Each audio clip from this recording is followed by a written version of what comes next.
Okay, so let's plunge and dive into the world of Jacob Boehme. So I want to talk about Jacob Boehme because his work's very alive for me at the moment. I came to Jacob Boehme's work through my interest as a young man in figures like William Blake. I was very inspired by William Blake, the prophet, the poet, the artist. And Jacob Boehme was a man that he talked about in some of his texts. He said felt that he was one of the divinely inspired men. And you can tell by the way William Blake talked about Jacob Boehme that he was someone that stirred him up within the spirit and the imagination. Really kind of, something happened when William Blake read and explored the world of Jacob Boehme. Jacob Boehme was you would say like a philosopher, a mystic in the 1500s. He lived in the last quarter of the 1500s into the end of the first quarter of the 1600s in Germany. He was a humble man. He was a shoemaker. He didn't have any formal position within the church. He came at the time of the Reformation, the time of figures like Martin Luther and Calvin. And at that time, there was a real turning. There was a sense of not just having a connection to divinity, to spirit, to God, through kind of, not only through what you could call sort of external authorities within the church, not only even from scripture within the Bible, but also from a deep turning within oneself to feel, can I, as a person, as a human being, connect to spirit within myself. And Jacob Boehme was definitely within that time, that kind of zeitgeist, that feeling. And Jacob Boehme, he had incredible awakening experiences when he was in his mid-20s. And it wasn't through reading something or hearing something else. It was just something that happened for him. It's not, the details are not so important. It was something to do with him reflecting or gazing into light, or something that he saw, and something just completely opened up within his consciousness, within his awareness, and he was then sort of became more, you could say, illuminated. So that would be a good word to use. And I'm sure that all of you here can recognize times in your life where something's just opened up. Maybe you've met someone, or in meditation or prayer or yoga or singing, and then suddenly your awareness expands. Your awareness expands. And Jacob Boehme had a number of these awakening experiences, and he felt called by Spirit to begin to write. So he wrote lots of different texts. He wrote lots of different books. He became quite well known within his day for that. He, as with a lot of these types of mystics, he had a somewhat kind of challenging relationship with the church authorities. He was banned from writing for periods of his life. He was kicked out of town. He had to leave. But people did see like a divinity within his work. So even when he was kicked out of town for a while, sometimes he would be quickly forgiven and called back on the promise that he would stop writing his texts, because at that time, and as often happens, people were sometimes being more drawn to his work than they were to, say, the local priest. And people in authority, don't tend to like that so much. So that's some of the details of Jacob Boehme's life. He became very influential to movements like the Quakers, were very inspired by his work. In England, there were mystics like William Law, who is a wonderful mystic, who Jacob Boehme became like his teacher. If you haven't checked out William Law's work, I really recommend that. If you're familiar with people like Aldous Huxley, in his text, The Perennial Philosophy, he quotes William Law all of the time, that he kind of saw him as a real sort of guide to matters of the spirit, and William Law was incredibly inspired by Jacob Boehme. So what I want to do is I want to look at one of the more accessible texts that Jacob Boehme wrote, and it's called Of the Supersensual Life, or the life which is above sense, a dialogue between a scholar or disciple and his master. So this word supersensual is not a word we often, I've never heard anyone use that word. Supersensual, what does this mean? We think of the word sensual as being more connected to kind of physical intimacy and sexuality, that sensual life. But what he's pointing to here more is how to kind of awaken what we could call transcendent consciousness, or just having ways that our mind can tap into something beyond just the ordinary kind of what we could call the worldly life or the conditioned life, the conditioned way of relating to reality. He's trying to point us to something beyond that. So he's using this word, the supersensual life, the life which is above sense, the kind of the ordinary senses. But we need to be careful here, because there's nothing, of course, wrong with our senses of sight and hearing and touch and taste. These are divine organs of the spirit. But what a lot of the spiritual teachers have always pointed to is the way that we can get trapped within just a certain way of relating to life. We can get trapped within a certain way of relating to life. And people like Boehme are trying to awaken us, they're trying to help us, they're trying to bring more freedom to us in different ways. Boehme, of course, he was a Christian. He was a very deep Christian, so his texts are put within that language, and you kind of need to go with them a little bit within that realm. Although I know that for some of you, that some of the language he may use is maybe a little bit too Christian for you, but you can translate some of his terms into things that are more meaningful for you. And before I go into the text more, I want to kind of give more of a sense of like why I'm interested in his work at the moment in my life. So for about like 10 years now, I've been like living a life of a spiritual teacher and like making a living from that, running lots of different events and courses and teaching yoga and meditation. I have my own website and all of the different things that I've done. But it's been very much kind of me leading that process. Of course, I've been kind of open to spirit to some extent, but I felt like I was sort of self-guided.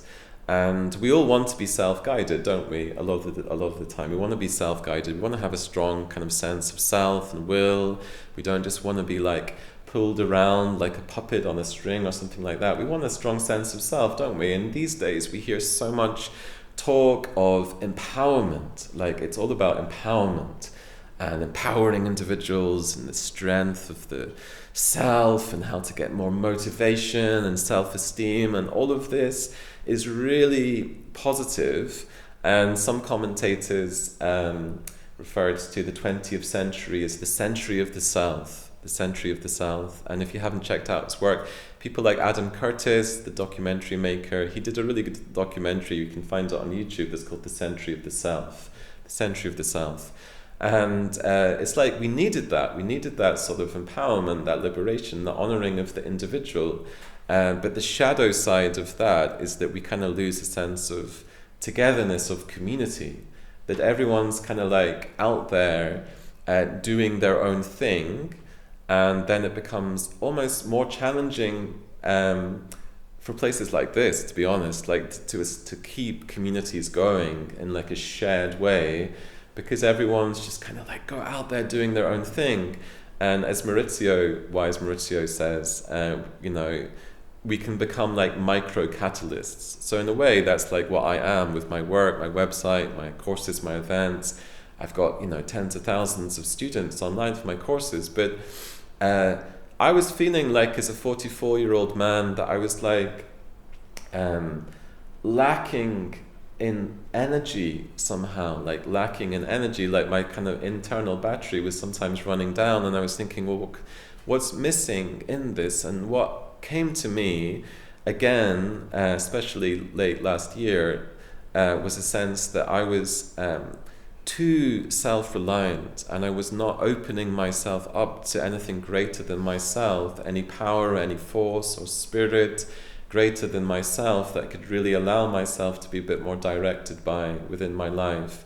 So I was feeling I was going too far towards just the kind of autonomous self-individual, and not enough in just the sense of surrendering to spirit, surrendering, letting go to something beyond myself. And I had an experience relating to Jacob Boehme, a kind of mystical experience that I would maybe relate a bit later in this talk, about 10 years ago, and it was on the same thing, and it was on the same point. Can I surrender to something greater than myself? Am I willing to do that? Am I willing to let go into that? It's kind of scary to do that. But it's come back strongly into my life as of last year, and that's why I've been getting more into Jacob Boehme, and that's what I want to talk to you about here. So, how are we doing for time? Maybe before I go into the text, let's do a hymn. And the first hymn is number 33, and it's a joyful hymn. So hopefully it will give us a sense of joyfully coming in and feeling that we're welcomed into the world of spirit together.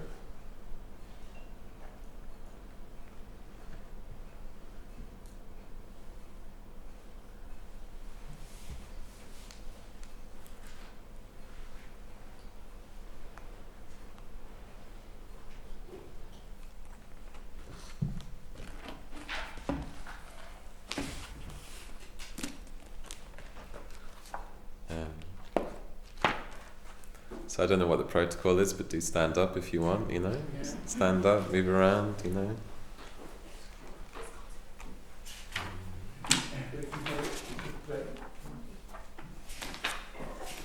I'll just get it. Do you want me to play? Oh wow, yeah, brilliant. Yeah, I think so. I got some music, but if there's someone that can play piano, better, yeah.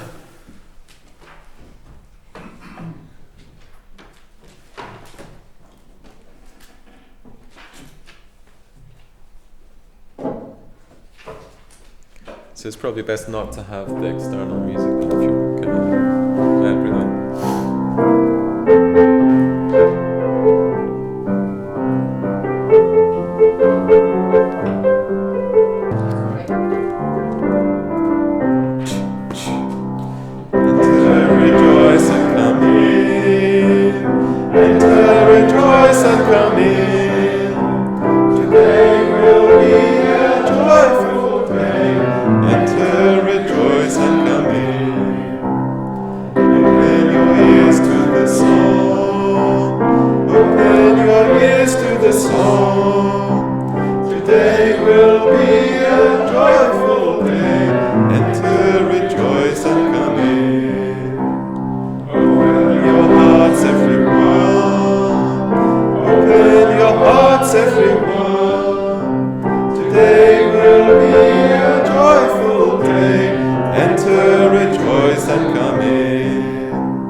Thank you. Wonderful to have the piano playing. It's great.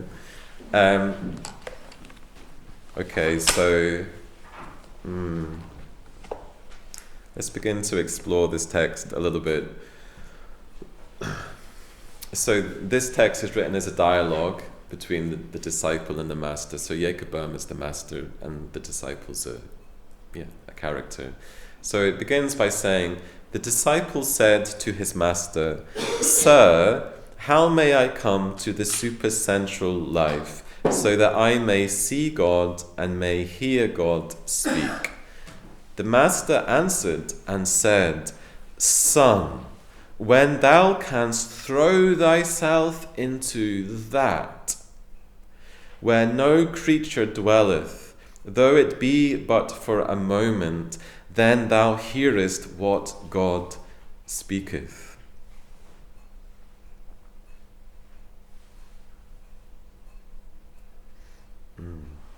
So I'm just allowing that to sink in a little bit, what he's just said there. Jacob Boehme, he's as I said before, he's a very humble man. He's he's a humble practitioner, but he also is just full on throws everyone into the very midst of it. So when he says, you need to throw yourself into that place where no creature dwelleth, it's like, what's he talking about? What does that mean? What does that mean to throw yourself into that place where no creature dwelleth? So we could interpret that in different ways. He's saying, in a way, you need to kind of throw yourself beyond yourself. You need to throw yourself beyond what you know. You need to really just plunge into the unknown. You need to be willing to do that. So that I can say that easily, but how often do we feel like we're even anywhere near doing that? Really, just like plunging, into the unknown. It's usually quite a scary thing to contemplate to do, and to throw yourself into that place where no creature dwelleth. Well, in space, there's always a place where there's a creature, like a human or a tree or an animal or things. So what is this space that's beyond? In a way, what he's saying is that we need to throw ourselves, and this might sound quite far out, but he's saying in a way we need to throw ourselves beyond space and time in some way. We need to go beyond space and time.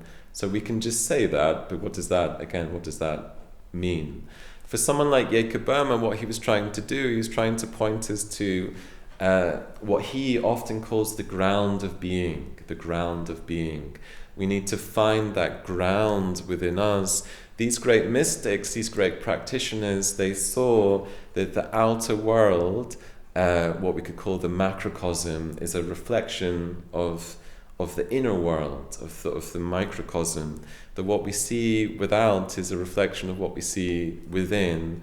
So anything that's happening on a cosmic scale is also happening within us. So because Jacob Boehme talks about God or spirit is the ground of being, he's pointing us towards potentially finding that within ourselves, that ground of being, that silence, that kind of ground of being, that place where we're able to let go and come to a space of stillness within ourselves, which is why when he then says, and when the disciple then says, is that where no creature dwelleth near at hand, or is it afar off?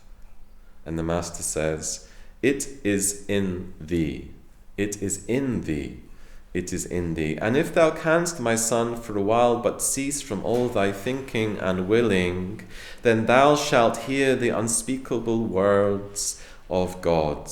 Or you could say spirit. If you don't like the word God, you can just say spirit for that. That thou shalt hear the unspeakable words of spirit. So this is like a kind of meditation manual in a way, saying if you can settle with your thinking and your self-willing, then that will take you further to the place that he's pointing us towards. But first of all, we need to have a sense that we even want to move towards what he's talking about. So it's interesting to ask that question. So if I said to you, put up your hand if you want to move deeper into spirit, how many of you would put up your hand for that, honestly speaking? 1, 2, 3, 4. So that's 50%. You gentlemen just come in. Oh, he's put his hand up. So we've gone beyond 50%. He's a little bit unsure over there. So maybe we'll give some space for that, because these are just words pointing us towards something. But if we're not even sure we want to go towards what he's pointing towards, then we might need to be persuaded. And in a way, later on, he does start to maybe offer some persuasiveness. Later in this text, in the next paragraph, I'll relate a bit more what he says. But towards the end of it, he says, and if you're willing to do that, you will be made capable of all manner of divine sensations and heavenly communications. So divine sensations, that sounds okay, doesn't it? Like having divine sensations. Because it's so interesting the way Boehme talks about it at the beginning of this text.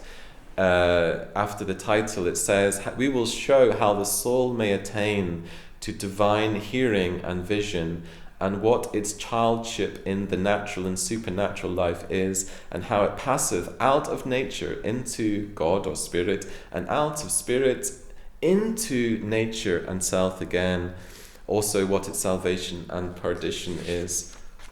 So what he does later in this text, and of course we don't have time to go into the whole text here, although it's a short one, I do recommend reading it, going into it in your own time.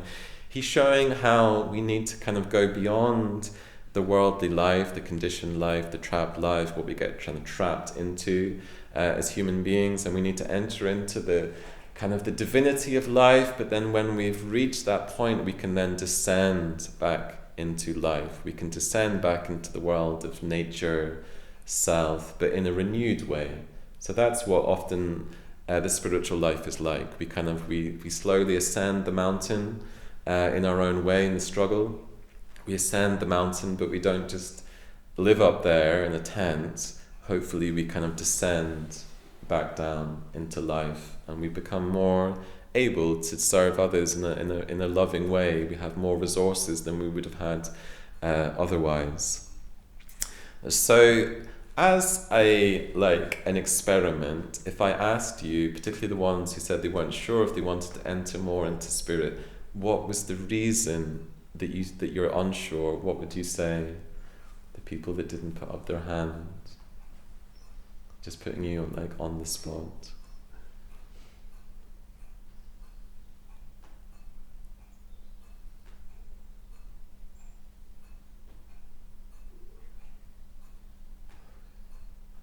You look like you're on the edge of saying something. Yeah, very good like words.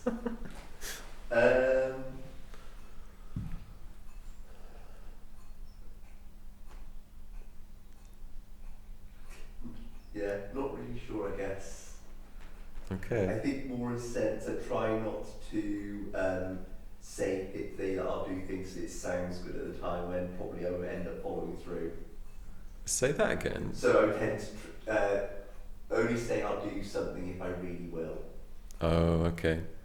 Okay. So you mean you want to be more sure before you say you would like to do it. You have that hesitancy. Yeah, exactly. Okay. That's fair enough. That's fair enough. One aspect of what I want to kind of share here is just the ability that I have, just to surrender, just to let go, just to surrender. So before we do the next hymn, what I'd like to do is just do like a short meditation where we can go within and maybe see how we feel about words like surrender, and maybe also feel what our blockages are, because you may learn something about yourself and about these things if we do that. So if we close our eyes again, and this is by no means, it's not a test, it's not right and wrong.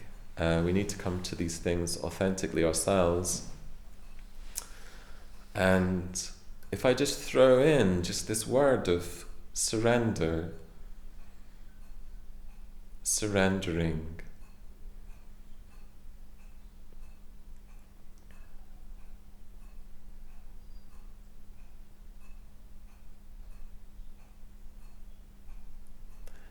And just notice in your body, in your mind, in your spirit, what that word conjures up for you.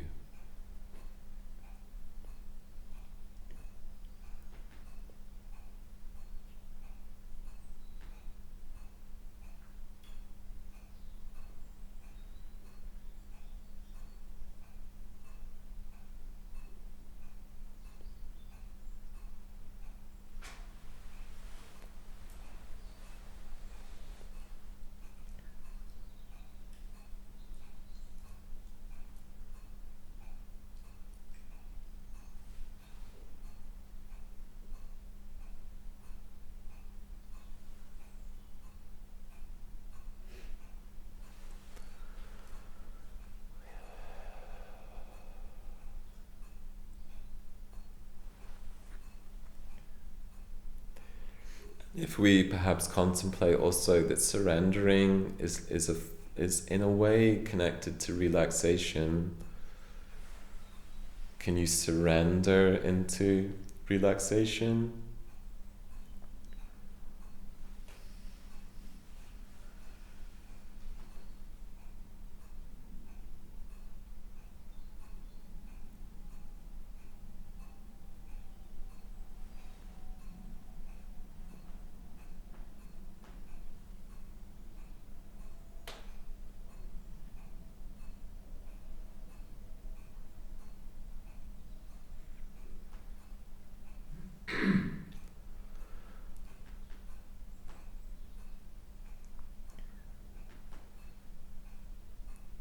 Just checking in with yourself when we use this language of surrendering to spirit, something greater than yourself.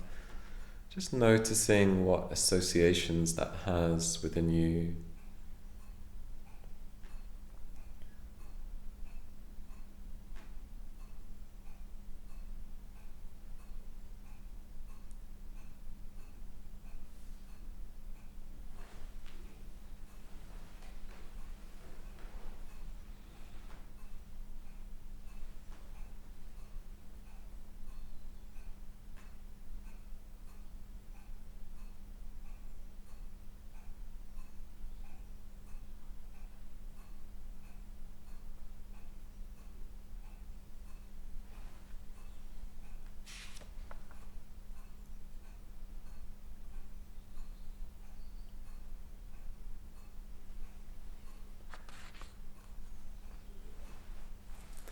And while we're in this receptive state, I'll just continue to read out this passage and then we'll see what we make of it. The disciple says, "How can I hear him speak when I stand still from thinking and willing? How can I hear him speak when I stand still from thinking and willing?" And the Master says, "When thou standest still from thinking of self and willing of self, when both thy intellect and will are quiet and passive to the impressions of the eternal word and spirit, and when thy soul is winged up and above that which is temporal, the outward senses, and the imagination being locked up by a holy, wondrous abstraction, then the eternal hearing, seeing, and speaking will be revealed in thee. And so God's Spirit heareth and seeth through thee, being now the organ of his Spirit. And so Spirit God speaketh in thee, and whispereth to thy spirit, and thy spirit heareth his voice. Blessed art thou therefore, if thou canst stand still from self-thinking and self-willing, and canst stop the wheel of thy imagination and senses. Forasmuch as hereby thou mayest arrive at length to see the great salvation of God, of Spirit, being made capable of all manner of divine sensations and heavenly communications, since it is naught indeed but thine own hearing and willing that do hinder thee, so that thou dost not see and hear God Spirit."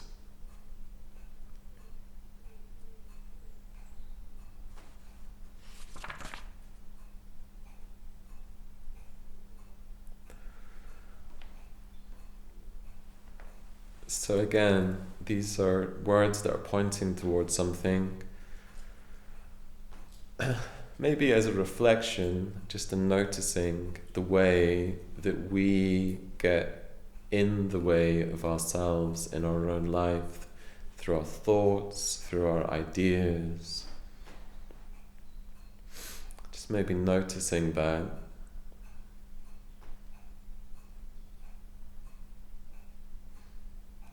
He's basically saying again and again that we get in our own way of something wondrous and magical.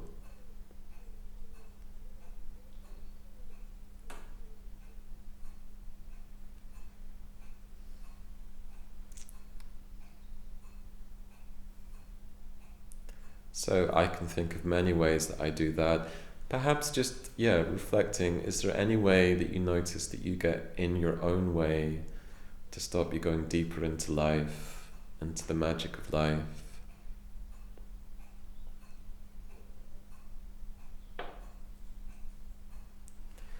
Yeah, and just opening, coming back, opening your eyes again.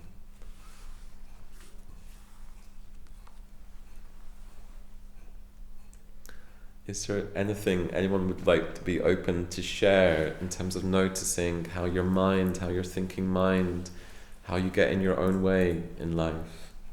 Some of you are nodding. I think I definitely recognize this a lot within myself. You mean we've all got an ego, but if I let my ego take over, it just causes fear and anger, and it stops me from being me in the moment. So to move forward, I have to remind myself, whether I'm late for this service or not, what I heard last week, which was positive, what you just said is really positive, is that I mustn't believe my own narrative, that what's gone before, or what I might have been listening to on the radio before I came, or that's actually taken away from me, it's not given to me. Anger, fear, it's fear of letting go, fear of acceptance, and it's a work in progress all the time. Don't know how wise you are, how clever you are, how smart you think you are. It's a leveler. If you want some peace in your life, you want to be content, you've got to work towards that. Because you'll always be wanting more to try and fix yourself. More money, more this, more that.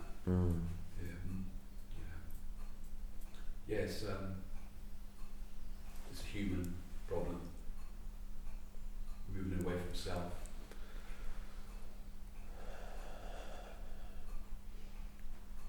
Yeah, thank you for sharing that, Paul. I resonate with what you're saying. It's easy for me to say this here, but it's not an easy thing to do, to be willing to let go of that sense, that because often we very much believe our own narratives, and we've got reasons to believe them, because of how things have been in the past and the type of person we think we are and what we think we can do and can't do and the things that we're good at and not good at. And as we get older, often those narratives become more and more entrenched. They become more and more entrenched, and as you get older, sadly, your ability to kind of renew your life also diminishes a little bit. So it becomes even harder to step out of this, the stories that we tell ourselves. And that's kind of where the spiritual life comes in, like being open to spirit. You're open to something that can help you renew yourself, that's always beyond who you think you are and what you think you are. So even these great mystics, although they seem to be so present, they're present with something that's beyond just their fixed, like their individual identity, and something they're open to something else. So that's what I'm kind of excited in my life to hopefully move more and more towards, so that I want to be self-guided, but I want to also be guided by something beyond what I know, because what I know, of course, is limited. Every human being is very limited in terms of what we know. So we want to step into more like the space of the unlimited spirit. And on that note, feels like a time for another song, which will be hymn number 99. Just sort of say while we were preparing, the word surrender to something bigger but inside is also very more extreme these days, because we feel so out of control. So surrendering control to something else feels even more scary, and it might be in the past where you're subject to surrendering to the sort of leaders of the town. Exactly. Exactly. That's a good idea. We need to explore that. Yeah. Some of us we used to beating ourselves up, but we can't trust ourselves inner self. Exactly. This is exactly.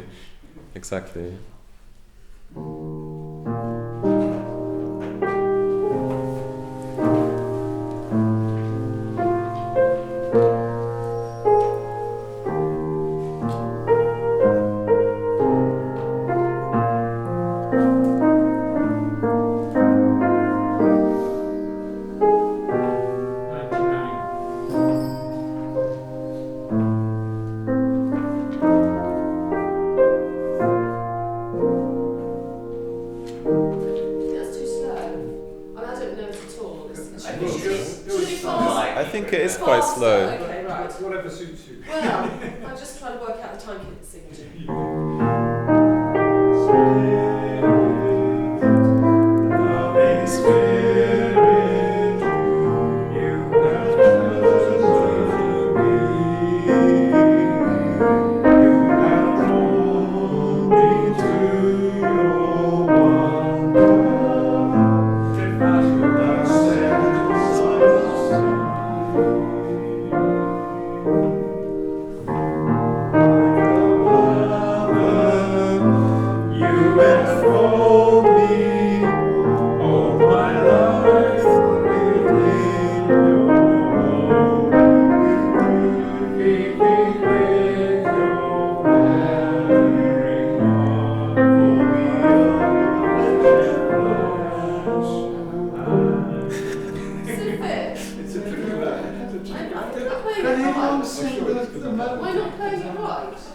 You are playing it, but it's.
Peter, who does choose the hymns? The last time I was here, nobody knew them.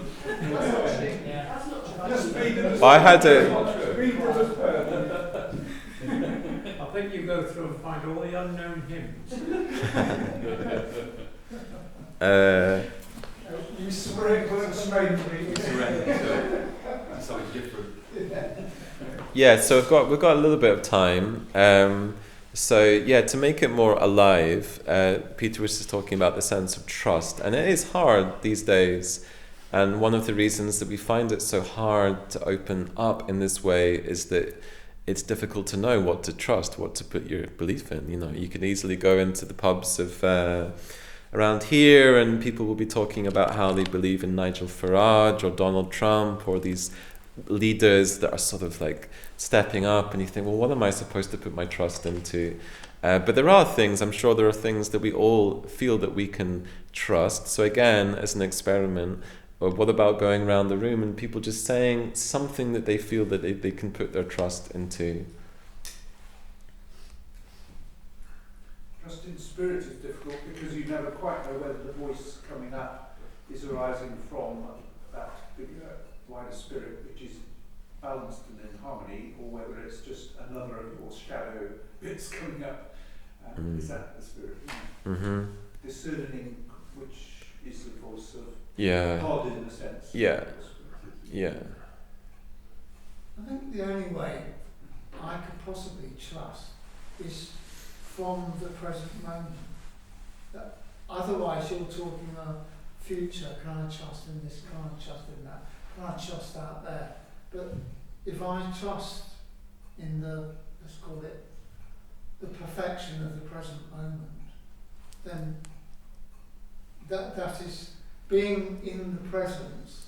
It's the only, it's another way of saying, I trust everything. Because if you're not there, where are you? So it's but even then it's difficult to not let the past and the future in? And how do you know whether you're fully in the present or whether you're allowing some of these other things in to your present? You think it's the present, but maybe it isn't.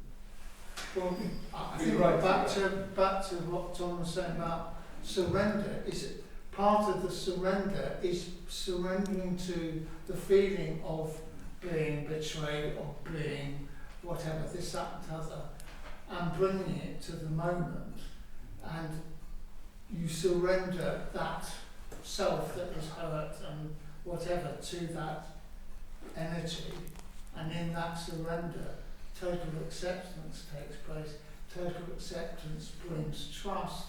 Trust is just, if it's here, it can be anywhere and everywhere. But if it ain't here, it ain't nowhere. And that's what...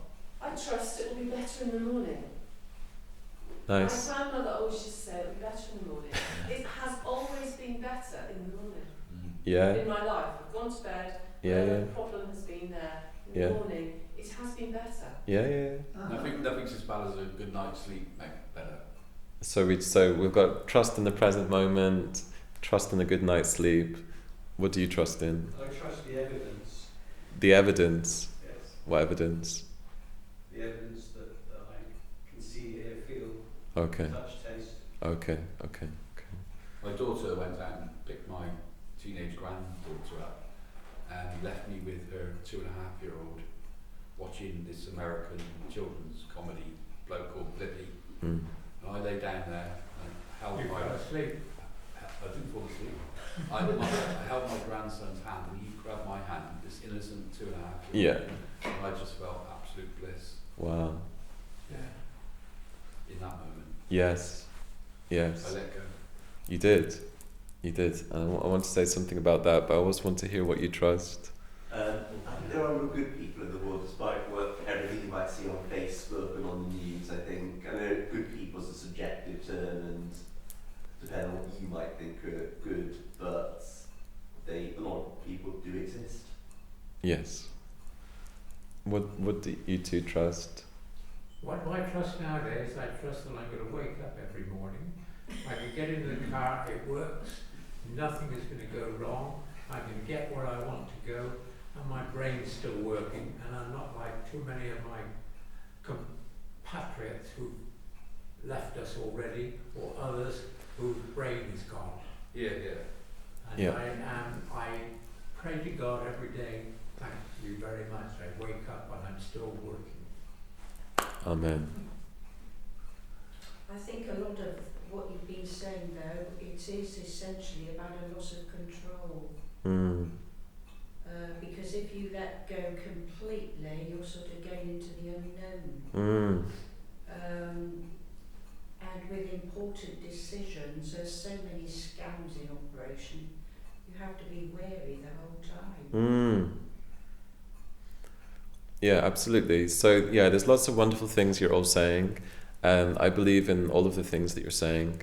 One of the things that Boehme would talk about in this text is similar in a way to what Paul was saying, is that, well, it sparked off in my imagination, the sense of the kind of the New Testament teachings that we need to become like children again in some sort of way to enter into the kingdom of life, to enter into the kingdom of God, to have that kind of that space of spaciousness when life is a bit more simple again before it becomes so complex as it does for most adults. We need to find a way to step more into that childlike simplicity again and connect to the wonders of the present moment, as Damien was saying, and connect to this kind of, the sense that healing can come from deep dreams and deep sleep, that rejuvenation, that life is for us, not against us. That's a really important thing. And also, just in my experience, also what I want to go into here, just to end before we do the hymn, is how do you have that sense of discernment about what you're connecting to? What is it that you're connecting to? I notice within my own life of meditation and prayer, it's good just to have a sense of kind of slowly tuning in, like slowly tuning the dial of your inner being to something, like slowly tuning in, like you've got a radio and you're just slowly like tuning it till something comes, and not jumping to too like fast conclusions about what comes. Because you could enter into a meditation or a time of prayer, and you could close your eyes and say, right, now, like, I'm opening up to God. What's God got to say? And then just something might come back really quickly. But what comes back could just be a little reflection of what you were thinking, or your own mind or something. But if you go deeper, if you give space for it and quiet reflection, you allow the thoughts to settle and quieten down, and then just begin to open up, not just through your mind, but through your body, everything of you, and then just see what begins to come through. And what I notice when I do that is something comes through that's beyond what I would have been able to do if I was left to my own devices. Because as well, for me as a practitioner, if I'm always doing it all myself with all my different meditation techniques and the different ways I move energy and all of the different things, sometimes you just want to let something else come into the space. You know, it can be kind of, tiring to do it all yourself. So this is like, a prayer that there is something that we can open up to that can help us in life. We can call it spirit, we can call it God, we can call it the greater self, the great spirit, but there's something that I feel it's useful to allow in more and I'll open up to more in our life. So let's do the last hymn, number 35. Maybe you'd like to play this through. You've got it on your machine. I do have it on. Maybe can we do it both? Because no. Both? No, but like one at a time. Then Emily can find her own stillness as well. Let's do this and then play it live if we can. Because sometimes these might be easier because these have people singing on them usually. Oh, I can play this. This is all right. This is all It's just right. the 4 flats. Never mind. This is well known. Some of those will get missed. This is well known. Transylvania was one of the first places of Unitarianism around. Did you say Transylvania? It hasn't been bought yet, but it will be taken over by AI.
Thank you, everyone. Maybe just, to end, let's just sit back down, closing the eyes, just feeling what we've been through together, this journey, which is always a journey, not a final destination.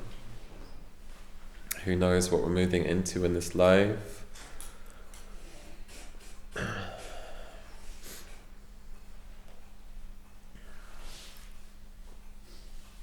And just with our feet on the ground, tuning in through the body.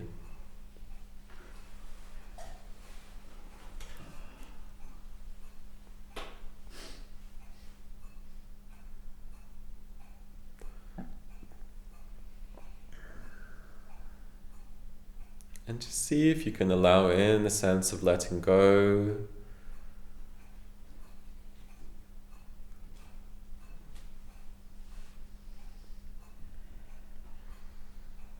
a sense of an openness, to a receptivity, to spirit, to the great expanse.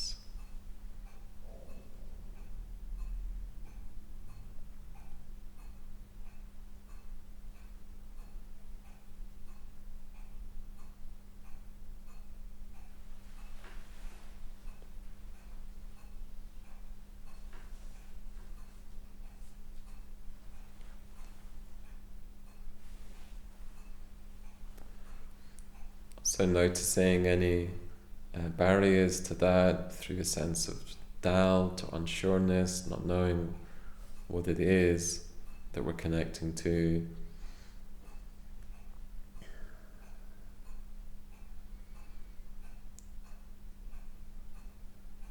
And just being open.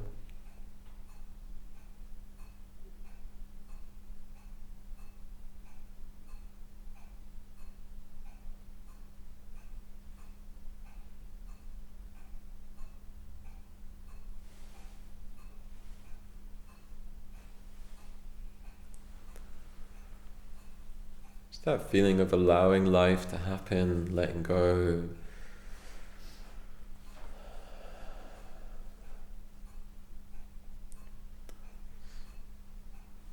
Wouldn't it be wonderful if we could just let go of some of the control just a little bit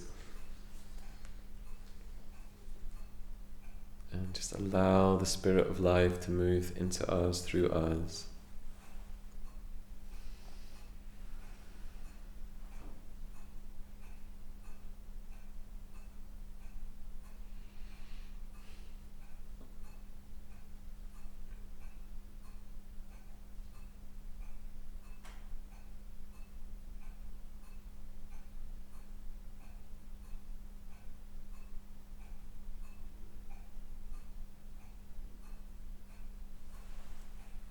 And knowing that you are very much part of the divine. It's not just an other power that you're not connected to. You're part of that which you seek.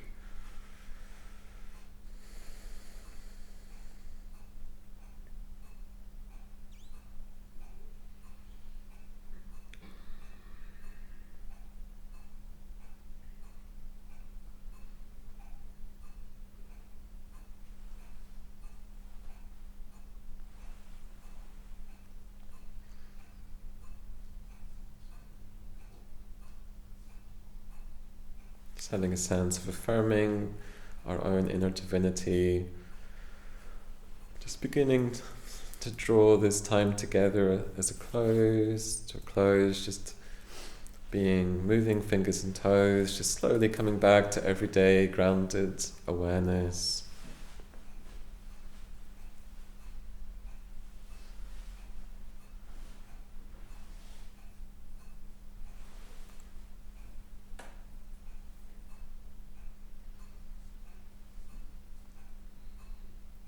When you're ready, slowly opening your eyes, or you could just stay where you are if that feels better.